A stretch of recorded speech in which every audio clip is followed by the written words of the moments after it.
अगे होतौ जब बियाह तोरा कोई नहीं पूछतौ गे।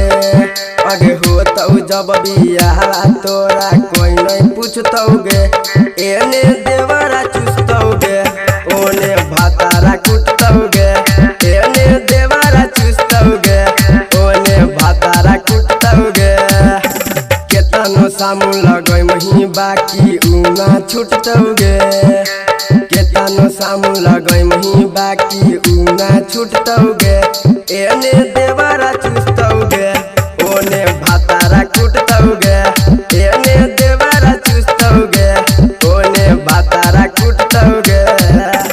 एने देवरा चुस्तौ गे डीजे विकास बेतिया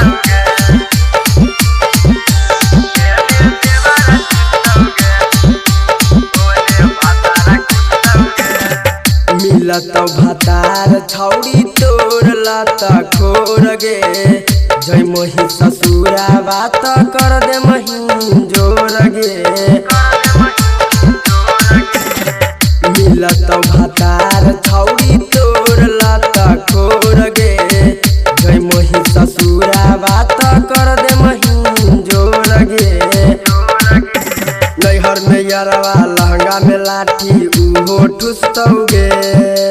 नैहर में यरवा लहंगा में लाठी उहो ठुस्तौ गे। एने देवरा चुस्तौ गे ओने भातारा कुटतौ गे। एने देवरा चुस्तौ गे ओने भातारा कुटतौ गे। एने देवरा चुस्तौ गे डीजे विकास बेतिया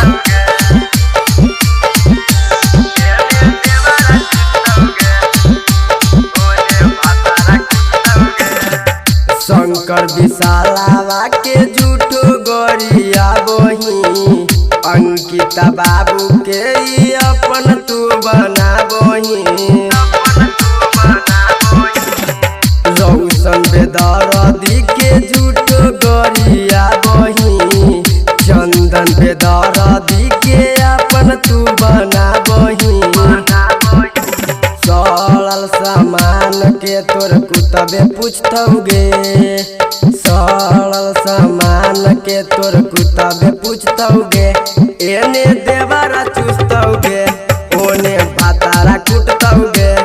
एने देवरा चुस्तौ गे ओने भातारा कुटतौ गे। एने देवरा चुस्तौ गे।